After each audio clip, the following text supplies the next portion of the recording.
Saludos, en la presente sección hablaré acerca de las consideraciones generales para la elaboración de instrumentos de gestión ambiental y expediente técnico para inicio de operaciones.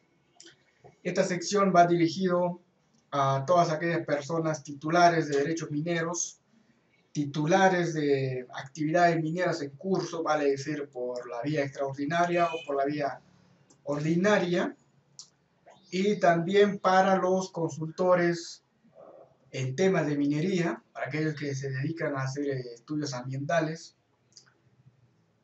y para aquellos que también evalúan estos instrumentos de gestión ambiental.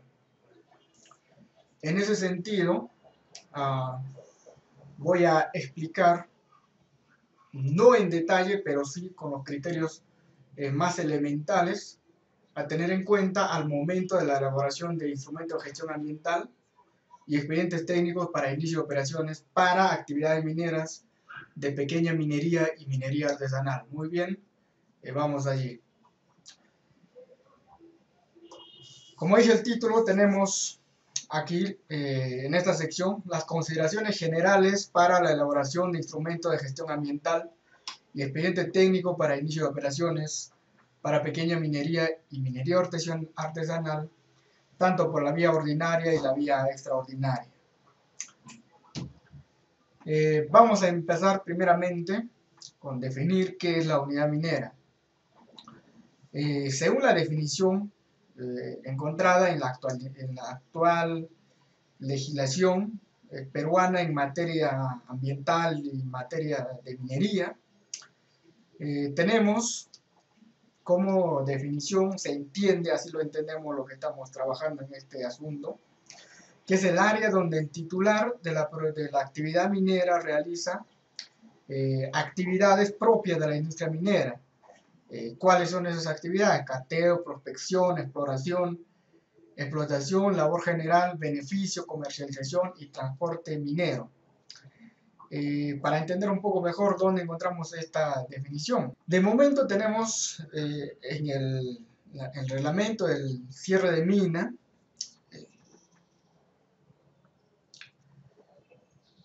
en el artículo 7, tenemos la definición de unidad minera. Acá nos dice que es el área donde el titular de la actividad minera realiza actividades mineras señaladas en el artículo 2 del presente reglamento, comprendiendo a todas sus instalaciones. Veamos qué dice en ese artículo 2 del presente reglamento, el plan de cierre. Dice, las actividades mineras se refiere el artículo 2 de la ley, o sea, está hablando de la Ley General de Minería, son las definidas en el numeral 6 del título preliminar del texto único de la Ley General de Minería, aprobado por el Decreto Supremo 014. Muy bien, esta es la Ley General de Minería actual hasta el año 2020, que sigue rigiendo en el Perú, la cual fue aprobada por el Decreto Supremo 014 en el año 92. Ley que ha sentado la base de la minería actual en el Perú. Actualmente, digamos, a nivel político se está tratando de cambiar esta ley, cuando la realidad es que gracias a esta ley tenemos lo que hoy es la minería en el Perú. Sentó las bases, los precedentes para lo que hoy es la minería en el Perú. Lógicamente ha tenido ciertas modificaciones a lo largo del tiempo, pero sigue vigente. Veamos qué es lo que dice ese título 6. Vemos acá. La Ley General de Minería, el texto único ordenado, tenemos en el numeral número 6, dice acá, son actividades de la industria minera. Las siguientes: cateo, prospección, explotación, labor general, beneficio, comercialización y transporte. Eso lo dice la Ley General de Minería, en concordancia con el Decreto Supremo del año 2005, ¿no? Es más, dicen el numeral 7, en el ejercicio de las actividades mineras, excepto el cateo, la prospección y la comercialización, se realiza exclusivamente bajo el sistema de concesiones. al que se accede bajo procedimientos que son de orden público. Las concesiones se otorgan tanto para la acción empresarial del Estado cuanto de los particulares sin distinción ni privilegios. Por eso digo que esta ley sentó las bases para lo que hoy es la minería en el Perú. La gran minería, la mediana minería, la pequeña minería y la minería artesanal. Digamos, si cambiamos estas bases, yo no le tengo miedo al cambio. Sin embargo, deberíamos mantener ciertos parámetros, ciertos principios establecidos en esta ley para no divergir, digamos, o distanciarnos de lo que es el fundamento, lo que es hoy la minería en el Perú. Es más, también tenemos que acompañan a estas definiciones que lo vamos a ir leyendo más adelante, el Decreto Supremo 042 del año 2017 y el Decreto Supremo 040 del año 2014. Entonces, volvamos nuevamente para entender las cosas y hay que quedar muy en claro de qué se trata este asunto de la unidad minera. Unidad minera para gran minería, mediana minería, pequeña minería, minería artesanal, es exactamente la misma definición, porque la Ley General de Minería dice sin distinción alguna, o sea, no hace excepción de nadie, lo que significa que lo puede hacer una persona con un capital mínimo como con un capital bastante considerable. Entonces, nuevamente volvamos para entender bien las cosas. Definición: área donde el titular de la actividad minera realiza actividades propias de la industria minera. ¿Cuáles? Cateo, prospección, exploración, explotación, labor general, beneficio, comercialización y transporte minero. Entonces, una vez que entendamos bien esta definición, tanto los mineros que están en formalización, ¿tienen una unidad minera? Sí, tienen una unidad minera. ¿La gran minería tiene unidad minera? Sí, tiene su unidad minera. Muy bien. Gráficamente, voy a explicar en qué consiste este concepto, esta definición de unidad minera. Yo tengo, como dice la ley, se da bajo el sistema de concesiones, concesiones de minería y concesiones de beneficio en este caso. En ambos casos el Estado concesiona tanto al mismo Estado como a un tercero, sin distinción alguna. ¿Cuáles son los componentes de la unidad minera? La unidad minera tiene la unidad de producción, que es la mina en sí, propiamente dicha, con sus bocaminas, chimenea, rajo, tajo, pique, etc. Y sus componentes auxiliares, que son las desmonteras, pues un pay de lixiviación, un campamento dentro de la concesión minera, un campamento que puede estar fuera de la concesión minera, su desmontera, sus accesos, etc.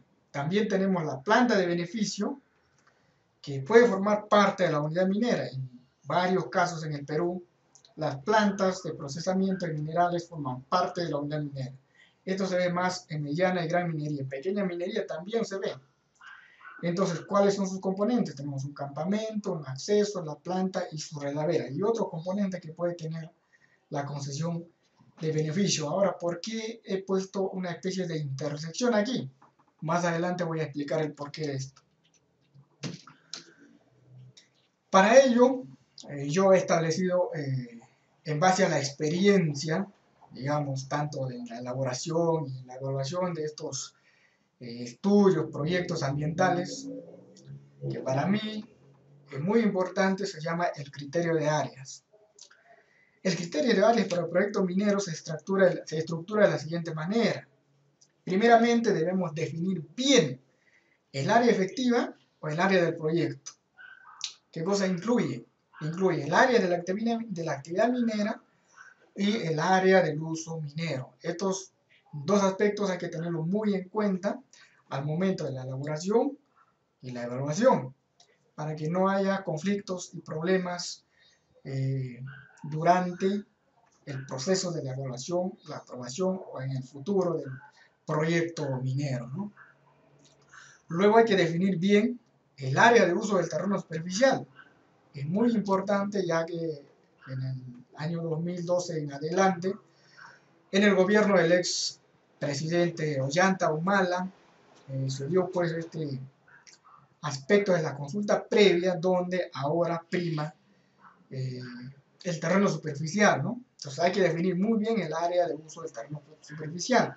Puede ser, puede ser mucho más grande que el derecho minero, menos del derecho minero, si es de acuerdo a lo que se ha definido primero el área de la actividad minera y el área de uso minero, lógicamente. Luego, un aspecto muy importante, hay que definir el área del CIRA. ¿Y por qué es importante definir el área del CIRA? Eso también lo voy a explicar más adelante. Luego hay que definir bien el área de influencia ambiental, directa e indirecta. Y finalmente hay que definir bien el área de influencia social directa e indirecta para, digamos, no tener conflictos en el futuro, ¿no? Respecto a, a las comunidades, a los pueblos que están cercanos al proyecto minero o en el transcurso de donde se origina el producto bruto y el destino final, ¿no? Entonces, eso es el criterio de áreas que yo he definido para los proyectos mineros, ¿no? Como algo, un criterio importante. Hay varios criterios, pero en esta sección solamente voy a explicar lo que yo considero el más importante, que es el criterio de áreas. Bueno, luego de eso tenemos que ver la primera parte, que es definir el área efectiva o el área del proyecto. ¿Y qué es esto? Entonces, el espacio geográfico resulta de la suma del área de la actividad minera y el área de uso minero. ¿Y cuál es el área de la actividad minera? El área de la actividad minera es el área donde se realizan las actividades mineras conducentes al reconocimiento, vale decir exploración, extracción, vale decir explotación, tratamiento, vale decir procesamiento de minerales, de los recursos minerales metálicos y no metálicos. Comprende lo siguiente, lo estoy volviendo a explicar para que se entienda: la exploración, la explotación y el beneficio. ¿Qué cosa incluye? Incluye esto: bocaminas, tajos, rajos, chimeneas, planta de procesos y su relavera. Eso debe estar dentro del área de la actividad minera. El siguiente área es el área del uso minero.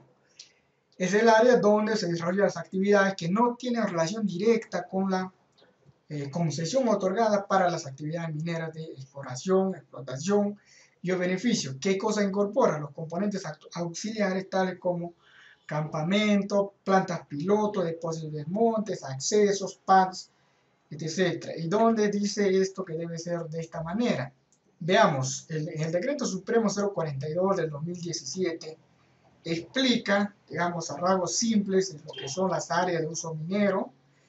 El área de efectiva, por ejemplo, aquí explica brevemente el área de la actividad minera y el área de uso minero en este decreto, y en los demás decretos del Ministerio del Ambiente, ¿no? Tanto del Ministerio del Ambiente como del Ministerio de Energía y Minas.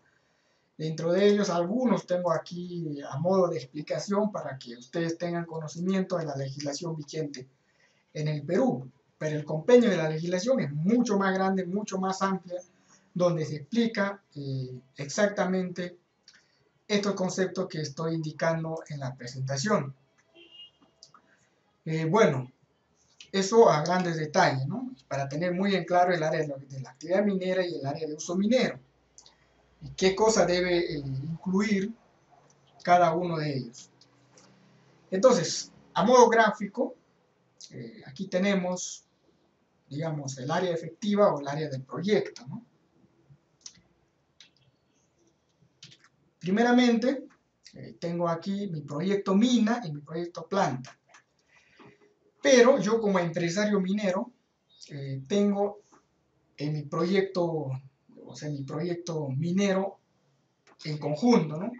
Tengo mi proyecto mina y mi proyecto planta, que es con un mismo fin, un mismo objetivo.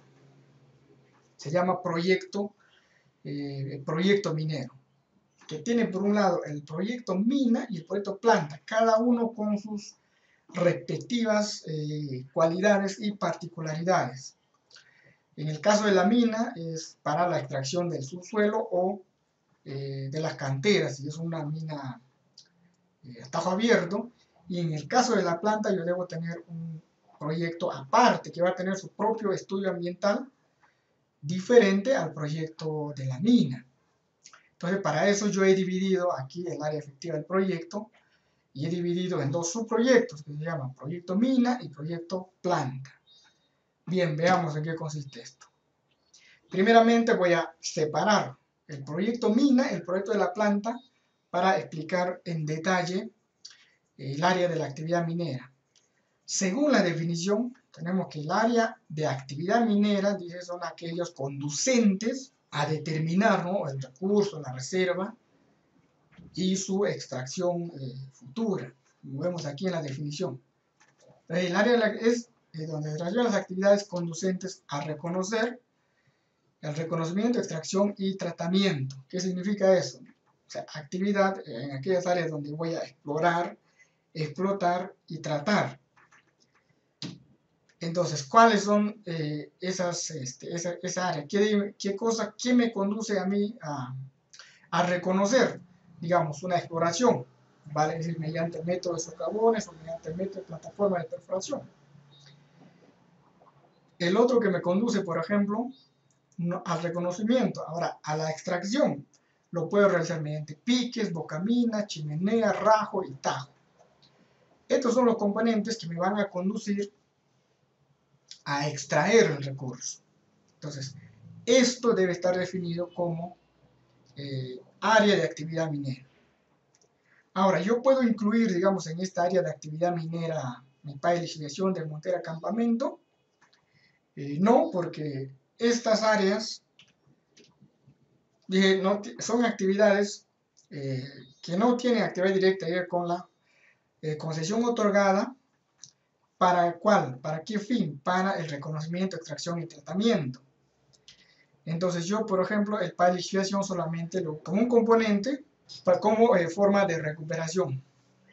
En fin, bien, estos son los...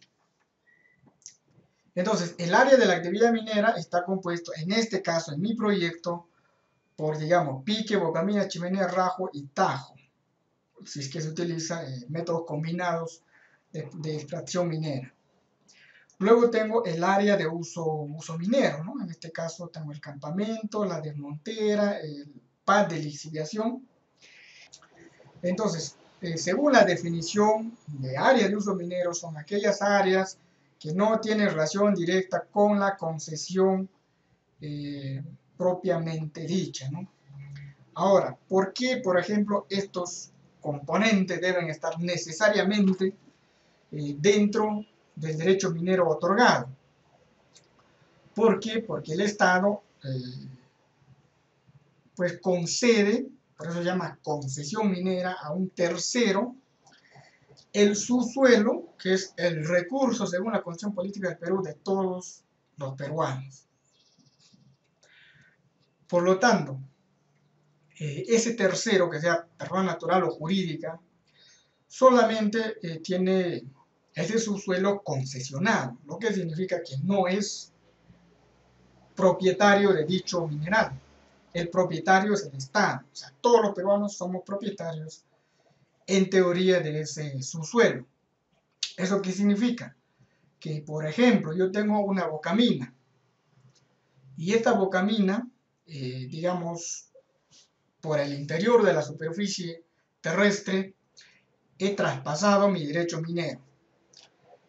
Y el titular del siguiente derecho minero puede hacer un reclamo ante el Ministerio de Energía y Minas y decir, bueno, este titular ha pasado su derecho minero, ya está en mi derecho minero, por lo tanto constituye un internamiento. Y puede decir, bueno, me está robando mi mineral, cosa que en la práctica no es, digamos, exacta. ¿Por qué? Porque cuando uno va a extraer recursos minerales fuera de su derecho minero, no lo está, entre comillas, robando al otro concesionario, sino eso ya se convierte en un, digamos, en tema legal, sería en todo caso una especie de agravio al Estado, más no a un tercero, ¿no? Es la propiedad del Estado. Si la otra, pero ahora, ¿cuándo se consideraría, digamos, ese, entre comillas, robo del mineral? Cuando esta persona, esta persona natural o jurídica ya tenga, digamos, reserva en ese derecho minero, haya cubicado mediante ya sea exploración o mediante exploración por plataformas o por métodos subterráneos, haya cubicado el mineral y lo haya registrado.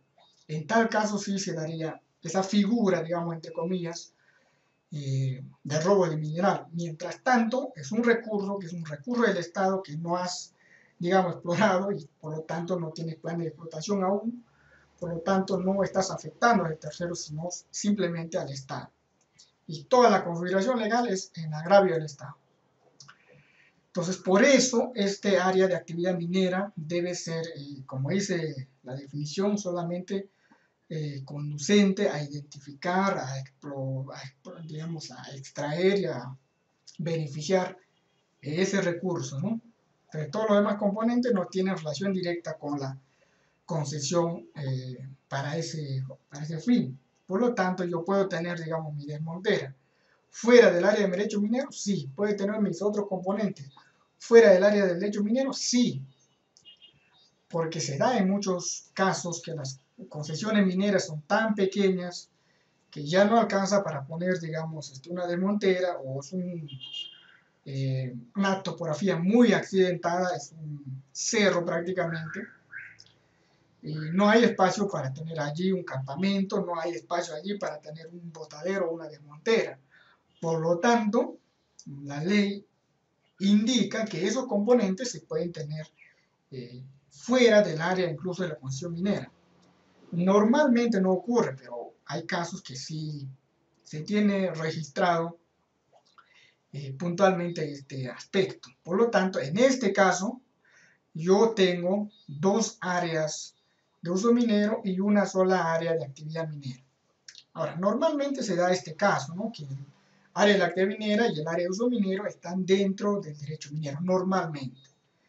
En los casos excepcionales tenemos este otro caso. Luego también tengo mi proyecto mina, mi proyecto planta, en el cual yo tengo igualmente mi área de uso minero y mi área de actividad minera. Entonces, mi área de actividad minera está constituida por ¿qué? Mi planta y mi relavera. Mi área de uso minero, mi acceso, mi campamento, entre otros que no tengan relación directa con la concesión que me lleva el Estado para beneficio de minerales. ¿Esto va a tener su propio estudio ambiental? Sí, puede tener una declaración de impacto ambiental, un estudio de impacto ambiental semi-detallado máximo para pequeños productores y productores mineros artesanales. En el caso de gran y mediana minería ya es un estudio de impacto ambiental a nivel de detalle, o sea, detallado.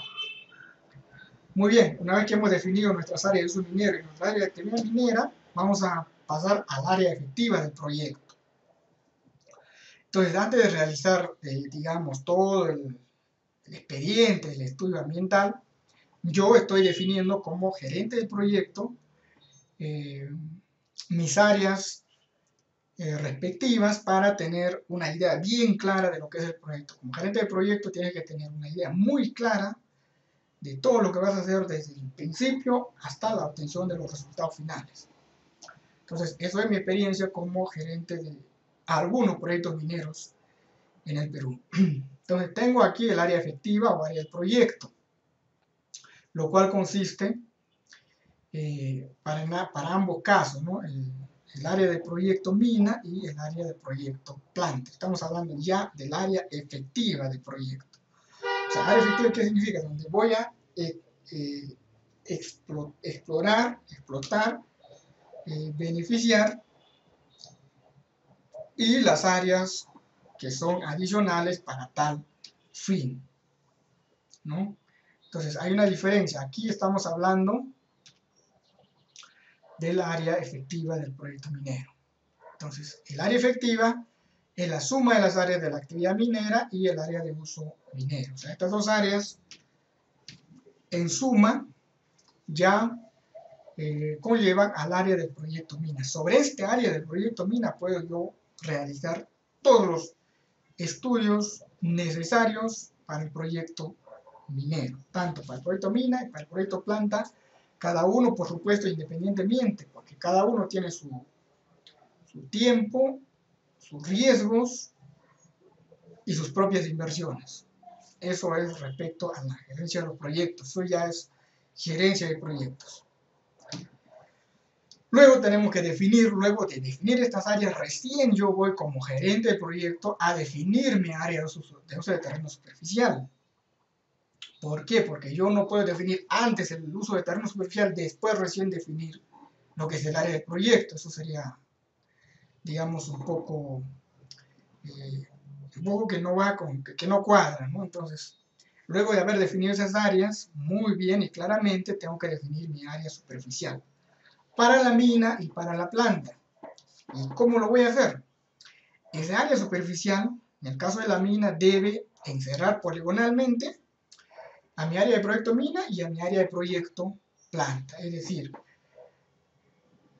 el área de uso minero y el área de uso de la actividad minera deben estar poligonalmente cerrados por el área de uso superficial de la mina. Y eso, ¿quién me lo va a conceder? Puede ser un propietario privado, puede ser una comunidad campesina, o puede ser el mismo estado en zonas donde los terrenos son eriazos.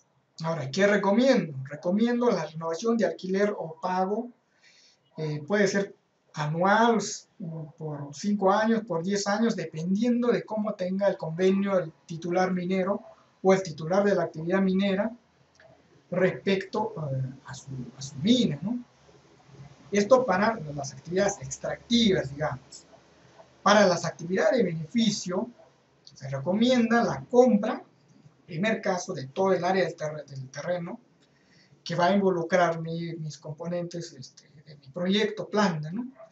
O si en el caso que lo voy a alquilar, pues lo tengo que alquilar por más de 20 años, porque mi planta no va a ser para 4 o 5 años. La planta, si es que la mina se acaba, puede tener terceros clientes que pueden utilizar la planta hasta que su capacidad máxima o su vida última en la planta, ¿no? Entonces, luego de haber definido estas dos áreas, vamos a pasar a definir el siguiente área, que es el área del CIRA. Ahora, ¿por qué hice acá, por ejemplo, 3 áreas de CIRA? ¿No? Esto lo hacemos a caso de ejemplo. Normalmente en la pequeña minería y la minería artesanal hay un solo CIRA tanto para mina y para planta, pero siempre y cuando sea menor a 10 hectáreas, como indico acá. Porque si es mayor a 10 hectáreas hay que ya hacer un proyecto de arqueología, lo cual tiene sus inconvenientes para los pequeños productores mineros artesanales. La mediana y la gran minería sí hace sus proyectos de arqueología, ¿no? Entonces los productores pequeños y artesanales no tienen el capital suficiente ni el tiempo para estar haciendo esos proyectos. Por lo tanto, yo en mi actividad minera puedo tener 3 CIRAs, sí, puedo tener 4, 1, sí. Mayor a 1 o menor o un solo CIRA, ¿no? Tanto para la planta y para la mina. ¿Y por qué es importante definir el CIRA? El CIRA es importante porque al momento que yo voy a realizar, digamos, la solicitud de inicio de actividades, me va a solicitar que mi área de CIRA esté dentro del derecho minero. No va a considerar aquellos áreas de CIRA que estén fuera del derecho minero. Yo los puedo presentar como información adicional al Ministerio de Energía y Minas, sí. Al Ministerio del Ambiente, sí. Pero según la definición de la legislación peruana, básicamente implica tener el CIRA sobre el área de actividad minera, porque es el área donde mediante el sistema de concesiones el Estado te otorga para, número 1, identificar, extraer y beneficiar el recurso mineral que es de todos los peruanos, que ha sido concesionado, digamos, a un tercero. ¿Puede ser el mismo Estado? Sí, puede ser el mismo Estado. Entonces, básicamente el CIRA debe ser, en principio, sobre el área de la actividad minera, tanto para la mina y para la planta. Luego puedo tener también los demás CIRAs, ¿tengo que tenerlos? Sí, los tengo que tener. ¿Por qué? Porque son áreas que voy a impactar con mi proyecto minero y no me gustaría tener por ahí enterrado una momia, digamos, un resto arqueológico, una pintura rupestre, etc., que me va a traer consecuencias negativas en el futuro para mi proyecto, paralización de bocaminas, etc., por asuntos de cultura. Entonces es necesario llevar al Instituto de Cultura y hacer la determinación de que en esa área me entregan un certificado de inexistencia de restos arqueológicos, lógicamente con un compromiso de que si yo encuentro algún área por allí, digamos, con restos arqueológicos, tengo que informar al Ministerio de Cultura. Esto para los que están en el proceso ordinario y también para los que están en el proceso extraordinario, con la excepción de los que están en el proceso extraordinario, solamente van a presentar, digamos, en su IGAFON, una declaración jurada de no afectar a esos restos arqueológicos y de encontrar, informar al Ministerio de Cultura. En cambio, para los que están por la vía ordinaria, que es por ejemplo, el caso, tienen que realizar previamente ese CIRA. Entonces, ¿por qué es importante? Yo dije que es muy importante, por ejemplo, el CIRA en la etapa de explotación me solicita el Ministerio de Energía y Minas que debo presentar el numeral 4 de la solicitud, el certificado de inexistencia de restos arqueológicos. Esto tiene su propia connotación. 4 me está solicitando el certificado de inexistencia de restos arqueológicos, en el cual yo tengo que indicarle al ministerio el área de ese CIRA. Bueno, lógicamente esto ya lo elaboran los técnicos, tanto en el aspecto arqueológico, en el aspecto de minas, en el aspecto ambiental. Pero quien decide todo este asunto es el gerente del proyecto. El gerente es quien decide esta situación para que no tenga inconvenientes en el futuro en base a la información de los técnicos de campo, digamos. ¿Y por qué se hace esto? Porque esto va a definir el futuro del proyecto. Como yo ya no tengo problemas, digamos, de aspecto cultural, voy a tener que encaminar mi proyecto de manera, digamos, de acuerdo a la norma, ¿no?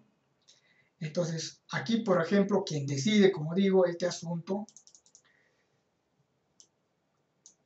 es el gerente del proyecto. En este caso, mi persona decide este área de CIRA al inicio, antes de iniciar toda la documentación, todos los estudios, yo decido mis áreas como gerente de proyectos. Entonces, aquí ya he definido el proyecto, tengo la mina, tengo el campamento, o sea, tengo el área de actividad minera y tengo el área de uso minero dentro de un mismo CIRA. Lógicamente acá tengo los proyectos futuros, la futura bocamina, los futuros componentes y todo lo demás yo ya he proyectado, digamos, valga la redundancia, en mi proyecto y ya he incluido este polígono.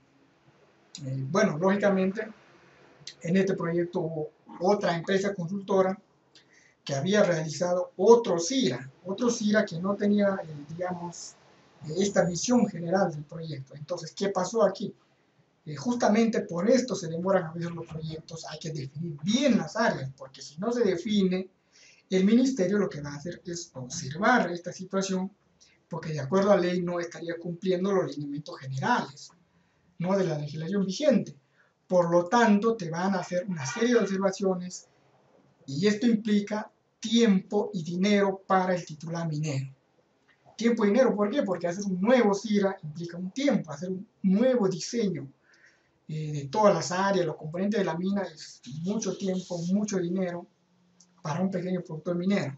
Igualmente, para uno que está en mediana minería y gran minería, también implica inversión adicional a lo que ya se había presupuestado, proyectado.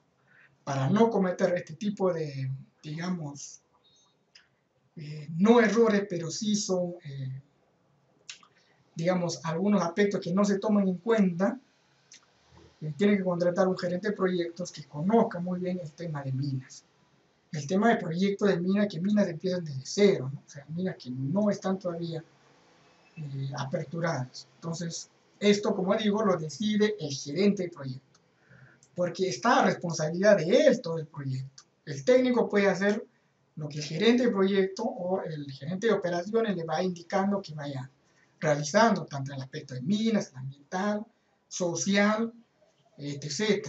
Pero el gerente del proyecto debe tener la visión general, la visión completa del proyecto en sí. Luego los demás solamente recogen la información, procesan la información y se arma el expediente. Así es como se hace el proyecto.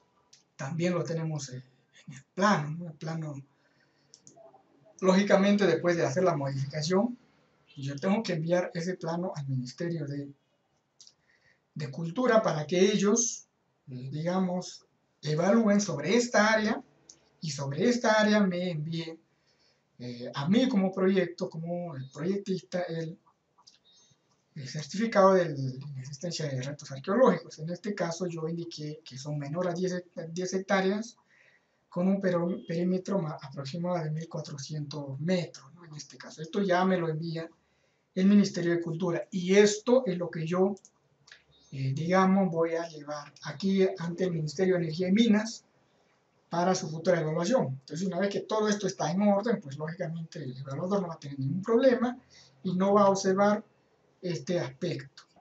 Entonces, una vez que he definido mi área de CIRA, tanto para mi proyecto mina y mi proyecto planta, ya voy a definir el siguiente área que ya va a ser el área de influencia ambiental. Una vez que tengo claro las cosas en función a las anteriores 3 áreas, ya paso a lo siguiente que ya sería el aspecto ambiental, ¿no? El área de influencia ambiental, tanto para mi proyecto de mina y mi proyecto de planta. Esto implica que va a ser mi área de influencia ambiental directa. ¿Qué cosa incluye? Incluye mi área de proyecto, el área del terreno superficial y un poco más allá como un polígono. Y el área de influencia ambiental indirecta, aquello que va a afectar indirectamente a mi proyecto, ¿no? Vale decir, una carretera, quizás una laguna, un río, un componente ambiental adicional a lo que yo ya he establecido en mi área de proyecto. Igualmente para el caso de la planta, tiene su área de influencia ambiental indirecta y tiene su área de influencia directa, que lógicamente está, digamos, circunscrito, por decirlo así matemáticamente, ¿no? Luego tengo que definir mi área de influencia social. Digamos, aquí yo tengo mi área de proyecto mina y mi área de proyecto planta, y por acá, digamos, tengo directamente va a estar aquellas áreas de centros poblados o, digamos, acá en la misma mina, por ejemplo, mi campamento, hay un aspecto social allí. Eso es lo primero que hay que considerar en mi área social directa. Y el centro poblado o centros poblados más cercanos a mi área de proyecto. Luego, en el área de influencia social indirecta, van a estar aquellos centros poblados o pueblos o, digamos, ciudades que están un poco más alejadas, pero que tienen alguna relación, digamos, que yo le compro productos, bienes, servicios, etcétera, pero que no están relacionadas directamente, ¿no? Porque aquí está relacionada directamente porque por aquí pasa mi carretera, por aquí llevo mis minerales, por aquí, bueno, quizás tengo hasta algunos de mis componentes de exploración. Entonces, eso es directo. Directo a aquello que no, indirecto a aquello que no tenga la relación directa con mi operación, tanto de producción como de beneficio. Entonces, con esto ya he definido mis 5 áreas prácticamente. Entonces, estoy ya preparado para iniciar todo el expediente, para armar todo el cuadro técnico de trabajo con mi equipo técnico.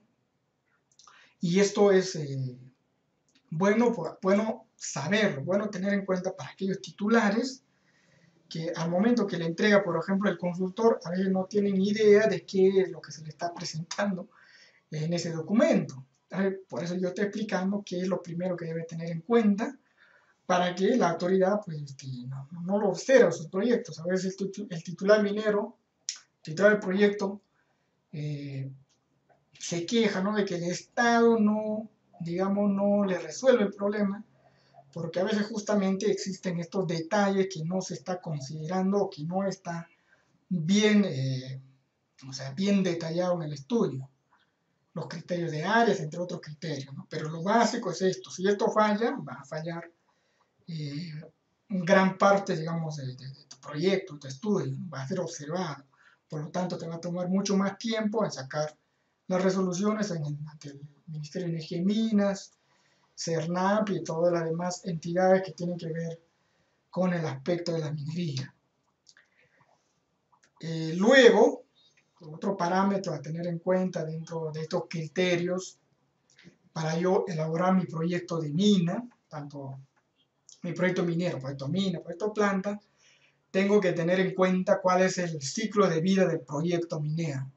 Entonces, según la definición en nuestra legislación peruana, el ciclo de vida de un proyecto minero consta de distintas etapas sucesivas, ¿no? Cada una de las cuales tiene cualidades particulares, como he venido explicando ya algunas de ellas, y podemos dividirlo en tres grandes etapas.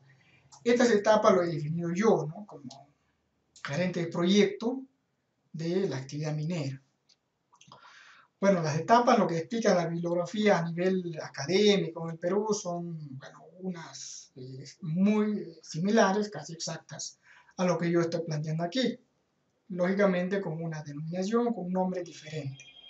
Para entender claramente el ciclo de vida del proyecto, en mi opinión, yo lo he dividido en tres etapas, ¿no? La etapa preoperativa, la etapa operativa y la etapa postoperativa o la etapa de cierre de la mina y poscierre, ¿no? Entonces, la etapa preoperativa, ¿qué tenemos? Primeramente, el pequeño productor minero, el productor artesanal, el mediano, el grande, ¿qué cosas? El cateo y la prospección minera. Esto mucho más va enfocado a lo que es pequeño y productor minero artesanales, siempre realizan, sin necesidad, digamos, de un profesional, un geólogo, un minero, alguien afín a esta profesión, el cateo y la prospección. Luego de realizar el cateo y la prospección, lógicamente tengo que realizar ya mi concesión minera. Bueno, esta etapa en la bibliografía no está incluida, pero yo sí lo estoy incluyendo porque es un aspecto muy importante, lo cual es, pues, es sucesivo, ¿no? Porque yo no puedo hacer una concesión minera, digamos, donde no he cateado, donde no he prospectado, porque puede haber un área y es una ciudad que voy a catear, prospectar allí. ¿Para qué haría una concesión en tal área? O sea, no es necesario. Por lógica, luego de cateo la prospección, tengo que hacer mi concesión minera. Y si no está allí, o si ya hay una concesión, contrato de explotación o contrato de cesión con el titular que no catea, no prospecta. ¿Eso está permitido en el Perú? Sí está permitido, porque allí dice que no hay ninguna restricción respecto a estos aspectos según la Ley General de Minería. Entonces eso es lo que ha permitido que hoy en día tengamos, pues, el asunto este del REINFO. Por eso digo que en muchos aspectos la base fundamental de la ley está muy bien en la Ley General de Minería actual, ¿no? O sea, no sé qué es lo que pretenden cambiar, qué es lo que tratan de cambiar estos amigos políticos. Luego de hacer esto tenemos la exploración. Para los pequeños mineros y los artesanales, ¿existe exploración? En términos de legislación minera, sí. ¿Cuánto hago, por ejemplo, en excavación subterránea? 50 metros.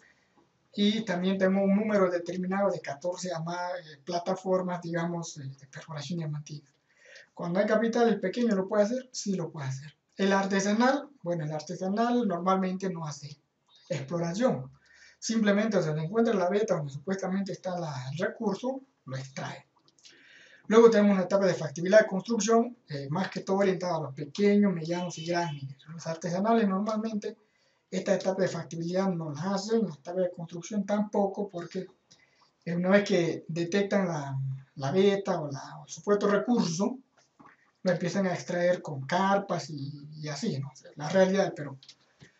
Y luego tenemos la etapa operativa, donde básicamente está la explotación y el beneficio, ¿no? O sea, la mina y la planta. Extraer la mina y del mineral y procesarlo en la planta. Eso es la etapa operativa del proyecto minero. Luego tenemos la etapa postoperativa, que es el cierre de la mina, la planta, ¿no? Entonces, básicamente eso es el ciclo de vida del proyecto minero.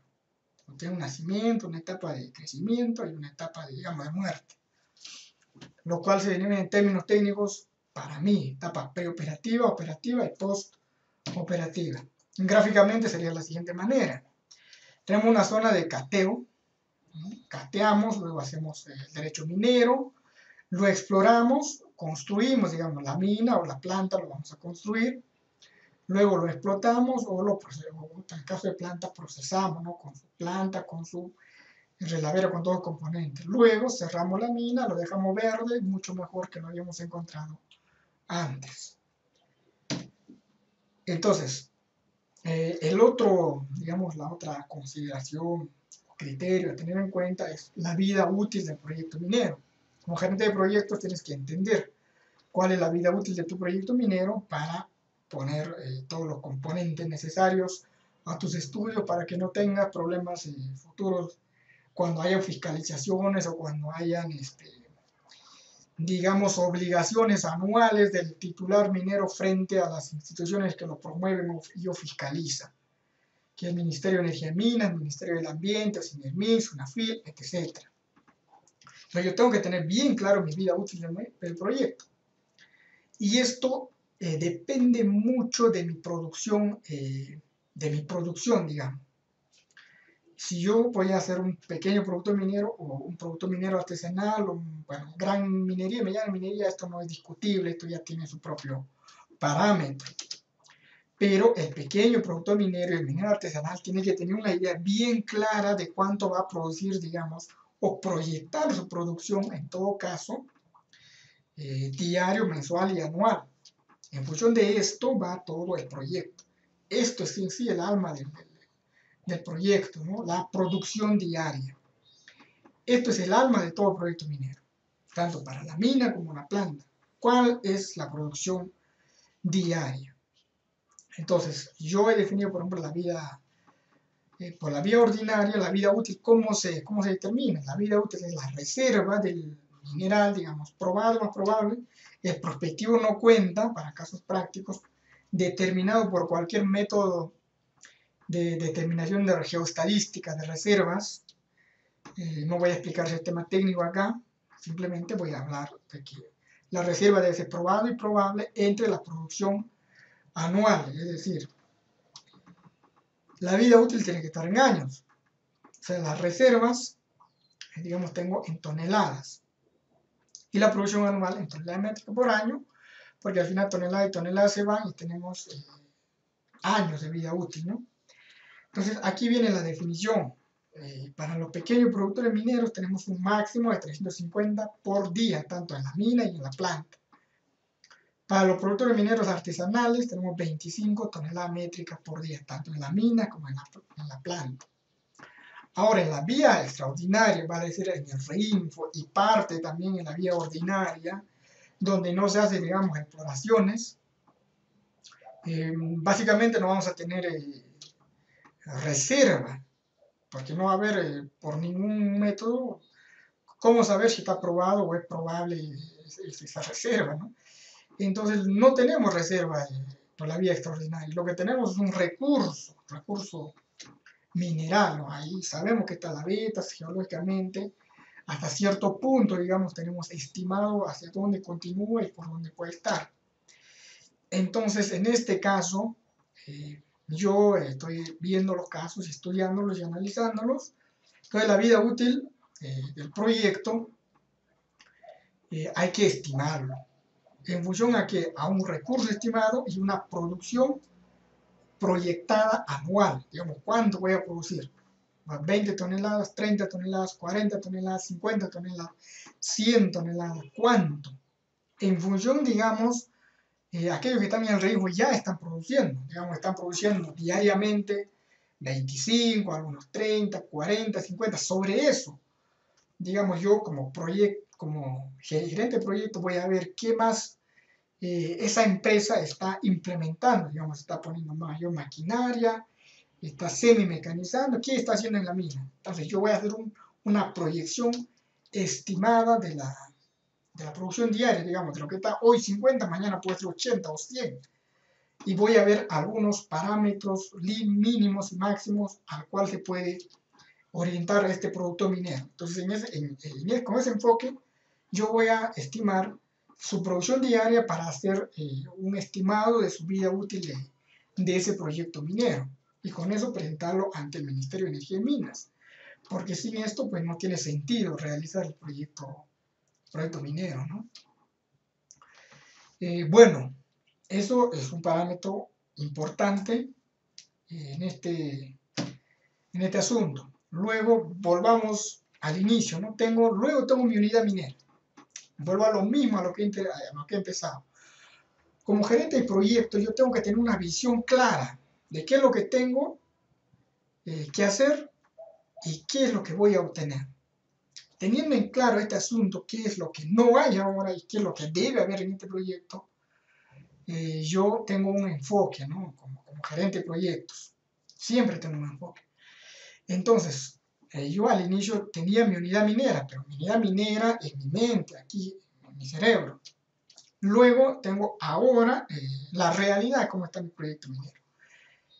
Tengo mi unidad minera, primero vamos a tener dos casos. En el caso 1, la unidad minera representada por el área del proyecto mina es un único estudio ambiental. Digamos, vale decir, acá yo hice un estudio ambiental día, o es un estudio ambiental semidetallado, o un IGAFOM, ahora mismo ya está aprobado, ¿no? Entonces ya tengo esta unidad minera, solamente en el caso 1 de que tengo mina nada más. Mi unidad minera solamente consta de mina porque yo mi mineral lo vendo, digamos, a un tercero, a una planta que no es mía, está una planta entera, ahí lo proceso. Entonces tengo el primer caso, unidad minera representada por el área del proyecto mina con su único estudio ambiental. O en el caso 2, tengo mi proyecto minero completo, con sus tiempos, sus costos, los riesgos y todo asumido y completado. Una unidad minera o la unidad minera representada por la integración de las áreas de los proyectos, limitados cada uno por los estudios ambientales. Entonces, todo lo que tengo aquí, todo esto ya es mi unidad minera, que consta de mina y consta de planta, cada cual con su respectivo estudio ambiental y su respectivo inicio de operaciones en cada caso, ¿no? En caso de la mina y en caso de la planta. Muy bien, eso sería respecto a la presente sección. Espero que esto les sirva de mucha ayuda, como he dicho al principio, para los titulares mineros que tienen que revisar antes de presentar su proyecto que está recibiendo de los consultores, y para aquellos consultores también tener muy en cuenta esto antes de presentar su proyecto, digamos, al titular o a la entidad evaluadora. Y para las entidades evaluadoras también un alcance más, digamos, de carácter necesario que deben tener en cuenta al momento de evaluar los proyectos mineros.